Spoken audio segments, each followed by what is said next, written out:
백성들에게 기업으로 주실 가나안의 사방 경계를 정해 주신 하나님께서는 이제 그 안에서 각 지파별로 땅을 이렇게 분배하도록 이렇게 하십니다. 본문 13절 보십시오.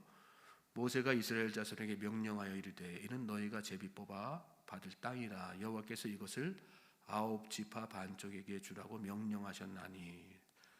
이 말씀에 보면 너희가 제비 뽑을 땅이라 그랬는데 하나님은 26장에서 2차 인구조사를 하게 하시고 이미 그때에 땅 분배의 두 가지 원칙을 말씀해 주셨죠.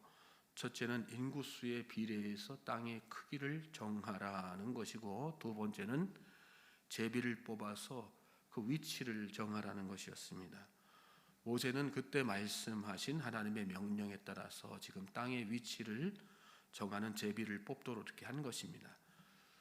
제비를 뽑는 것은 선택을 하나님께 맡긴다는 그런 의미가 있는 것이죠. 이스라엘 백성들은 이렇게 제비를 뽑음으로써 자기들이 받게 될 땅이 각 사람의 형편을 헤아리시는 그 공평하신 하나님의 섭리라는 것을 인정하고 이렇게 받아들이게 되는 것입니다. 그럼으로써 주어진 기업에 대해서 불평하거나 원망하지 않고 감사할 수 있는 것이죠. 특별히 9지파반에게 주라고 명령하셨는데 그 이유가 이어지는 말씀에 나오죠. 14절 15절 보세요. 이는 루벤 자손의 지파와 갓 자손의 지파가 함께 그들의 조상의 가문에 따라 그들의 기업을 받을 것이며 므낫세의 반쪽도 기업을 받았음이니라. 이 두 지파와 그 반지파는 여리고 맞은편 요단 건너편 곧 해 돋는 쪽에서 그들의 기업을 받으리라. 두 지파 반, 루벤 지파와 갓 지파 그리고 거기에 더해서 므낫세 반 지파는 요단 동편의 땅을 이미 분배받았기 때문에 그래서 루벤 지파와 갓 지파가 이미 요구한 사항이죠. 그리고 그 요구한 사항을 하나님께서 하나님께서 허락해 주셨다는 그런 얘기입니다. 그렇게 해서 두 지파 반은 요단 땅을 이미 분배받았기 때문에 요단 서편 땅을 거기에서 더 분배받는 것은 형평성에 어긋나니까 하나님께서 9지파 반만 이렇게 요단 서편 땅을 이렇게 분배하도록 하셨습니다. 자, 이러한 땅 분배의 원칙을 이렇게 보면서 우리가 발견하는 하나님이 있으시죠. 어떤 하나님이실까요? 공평하신 하나님. 하나님은 공평하신 각 사람의 형편에 따라서 땅의 크기도 그리고 위치도 그렇게 하나님의 섭리 가운데 다 분배하게 하시는 거예요. 그러니까 하나님은 정말 공평하신 분이세요. 또 오차가 없으신 하나님. 하나님은 틀림이 없으시죠. 누가 더 받고 덜 받게 이렇게 하지 않으시고 정확하게 오차 생기지 않게 이렇게 다 분배하시는 것을 볼 수 있어요. 그리고 더불어서 우리가 뭘 깨닫습니까? 어떤 하나님 발견하게 됩니까? 이렇게 하나님께서 일일이 다 개입하신다는 거예요. 인간의 역사에 하나님께서 일일이 다 개입하신다는 거. 우리가 발견하고 깨닫게 되는 거죠. 저는 하나님께서 여러분의 삶에 개입하고 역사하고 계신다는 사실을 여러분 믿으실 수 있길 바랍니다. 하나님은 우리의 작은 상황까지도 우리 생각에는 이거 보잘것 없는 것 같고 하찮은 것 같지만 그러한 작은 일까지도 하나님께서는 일일이 다 개입하세요. 그게 하나님의 백성들을 이끌어 가시는 하나님의 놀라운 은혜고 은총입니다. 무엇으로 개입하십니까? 뭘 기준으로요? 공평과 사랑으로. 하나님은 공평하신 하나님, 사랑의 하나님. 그러므로 하나님께서 개입해서 역사하셔서 우리의 삶을 이끌어 가실 때 그 끝은 뭘로 기결되어 있을까요? 기결될까요? 선으로 항상 기결되는 거죠. 하나님께서 이끄시는 길이 우리를 너무나도 사랑하시고 우리를 공평하게 복 주시는 분이시기 때문에 그 끝은 항상 선으로 기결되는 거예요. 중요한 건 뭘까요? 그 사실을 우리가 깨닫고 인식하면서 사느냐 그거죠. 그리고 그 사실을 깨닫고 인식하는 사람은 삶에 어려운 일이 생겨도 조급해하지 않습니다. 하나님께서 역사하시고 개입하신다는 걸 느끼기 때문에, 그리고 결국은 하나님께서 내 삶을 손으로 이끄실 것을 내가 알고 있기 때문에 어려운 일이 생겨서 답답한 일이 생겨도 근심 걱정거리가 생겨도 흔들리지 않는 거예요. 끝을 알기 때문에 그런 거죠. 또 좋은 일이 생겼다고 호들갑 떨거나 말을 교만하지 않죠. 항상 한결같은 모습을 보이게 되어 있는 것입니다. 한결같이 평안하고 한결같이 겸손하고. 저는 저와 여러분에게 이 은혜가 있게 되기를 주님의 이름으로 소망합니다. 하나님께서 여러분의 삶을 책임지세요. 믿습니까?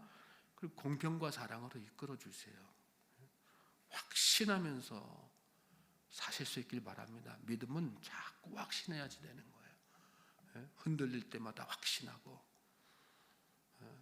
갈등되고 고민될 때마다 확신하고, 그럴 때 하나님께서 우리 마음에 평안 주시고 기쁨 주시는 거죠. 흔들림 없는 믿음의 사람으로 우리를 이끌어 가시는 것이죠. 그리고 그 삶을 결국은 축복된 길로 이끌어 가시는 것입니다.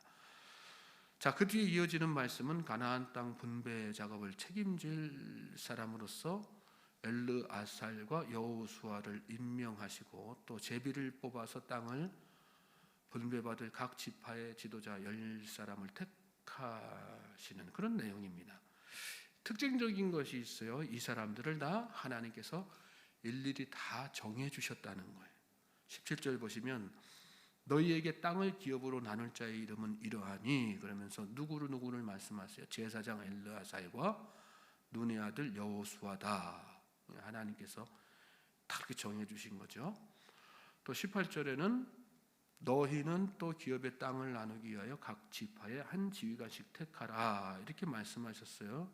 그리고 19절 이하에 가서 뭐라고 말씀하시냐면 그 사람들의 이름은 이러하니, 이렇게 말씀하세요. 그리고 각 지파별로 10사람의 이름을 일일이 다 이렇게 말씀해 주시는 것을 이어지는 말씀 속에서 우리가 보게 되지 않습니까? 엘르아살과 여호수아는 이스라엘 백성의 전체 지도자로 하나님께서 이렇게 정해 주신 거였다. 모세와 아론의 뒤를 이어서 이제 앞으로 가나안 정복과 정착의 책임을 이렇게 맡기신 것입니다. 엘르아살은 제사장이었죠. 아버지 아론과 함께 그 밑에서 제사장의 역할을 감당했지 않습니까? 대제사장이 아론이고 그 두 아들이 제사장 역할 감당했는데 큰 아들의 이름이 엘르아셀이지 않습니까?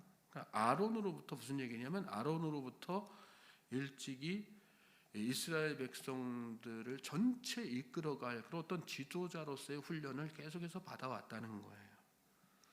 또 여호수아는 모세의 시종이었죠. 그래서 모세 곁을 항상 따라다니면서 또한 마찬가지로 모세가 이스라엘 백성을 어떻게 이끌어가는지 곁에서 보고 배운 사람, 훈련된 사람이라는 뜻이에요.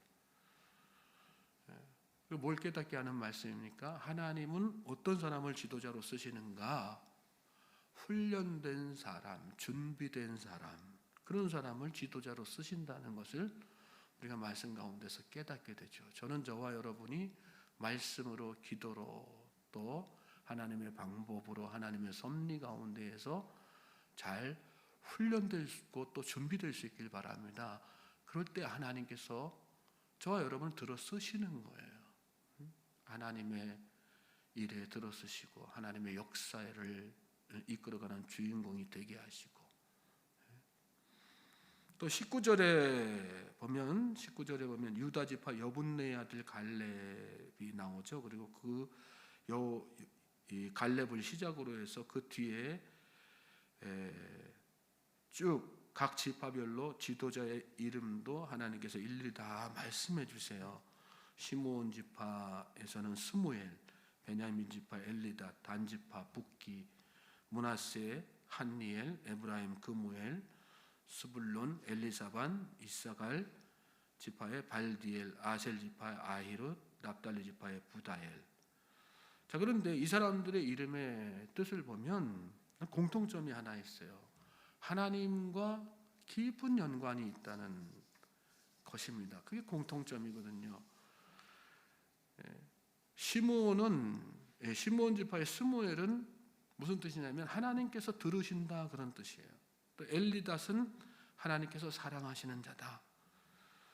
붓기는 하나님께 인정받은 사람이다. 한니엘은 하나님의 은혜, 그무엘은 하나님께서 기르신 자, 엘리사바는 하나님께서 보호하는 자, 발디엘은 하나님은 나의 구원이라는 뜻이에요. 그리고 아히웃은 연합하는 친구, 하나님과 연합하는 그런 친구다, 그런 뜻이고요. 그 다음에 부다헬은 하나님께서 구원하신다, 이런 뜻이에요. 무슨 의미가 있는 겁니까? 무슨 뜻입니까? 이 사람들의 삶이라고 하는 것이 철두철미하게 누구 중심적이었다? 하나님 중심적이었다. 하나님과 깊이 있게 친밀한 관계를 계속해서 유지하면서 삶의 모든 부분에 있어서 하나님 중심적으로 사는 사람들. 그러니까 하나님께서 그 사람들을 콕 집어가지고 다 지파별로 이렇게 지도자로 다 세우신 거라는 얘기예요. 여러분, 하나님이 어떤 사람들을 높이시고 어떤 사람들을 쓰시는가 우리 또 하나 깨닫게 되는 거예요. 여러분, 하나님은 어떤 사람을 인정해 주세요? 하나님과 친밀하게 사는 사람, 하나님 중심적으로 사는 사람, 그 사람을 하나님께서 택하시고 그 사람을 하나님께서 높여주시고 그 사람을 역사의 중심 가운데 세우시는 거예요. 특별히 오늘 말씀 끝에 보면 무슨 말씀이 나오느냐, 마지막 절 한번 보시겠어요? 마지막 절 보시면 이들이 여호와께서 명령하사 가나안 땅에서 이스라엘 자손에게 기업을 받게 하신 자들이니라, 이렇게 말씀하세요. 무슨 뜻이에요?